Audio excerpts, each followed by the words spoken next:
Salamu alaykum. Alaykum salaam warahmatullahi wabarakatuh. Majina naitwa Ammar Abdul. Jina langu naitwa Amin Mohamed Hamisi.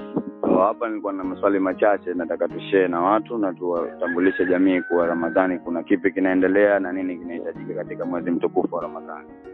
Ramadhani bwana kwa kufani wachache sana tu wanaheshimu, lakini wengi sana hawaheshimu na kujiheshimu. Hivi Ramadhani inabadilishaje ratiba yako ya kila siku? Ramadhani kama ukifunga ndo utajijua.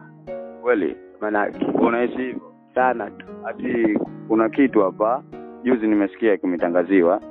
Ramadhani tunajua siku zote ziko 30. Sasa kuna 31 imeongezwa mbele yake. Je, utafunga?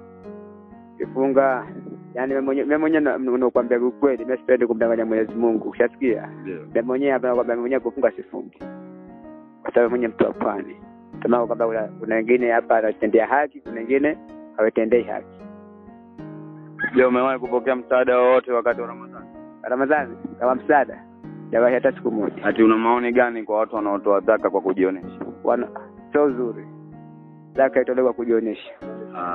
Ni mimi hapa Ammar Abdul, sina maneno na yangu machache. Langu na mwisho, uwezo ukampata na mtu zaka tena ukamrekodi tena ukamuonesha mpaka pesa unazompa. Juga 30 au kila mtu kapata 30 sio uzuri. Zaka itakuwa na bote mkono wa kulia, mkono wa kushoto sione. Yangu amenishinda. Chao.